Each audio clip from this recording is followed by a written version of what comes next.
Садака байлыкты дейт, кемитпейт, көбөйтөт.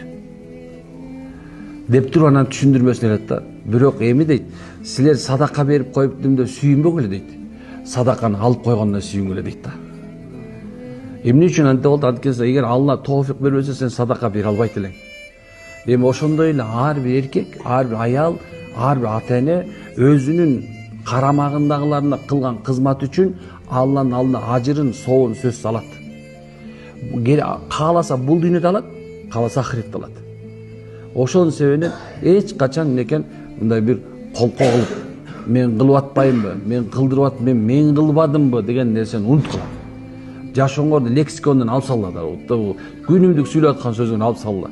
Эмне үчүн? Анткени Алла сен себептүү тигин рызкысын берип атат экен да. Сен баккан жоксуң аны. Сен ага берген жоксуң, сен аны. Субхан, унутпа, анын рызкысын Алла сен себептүү берип атат, субхан.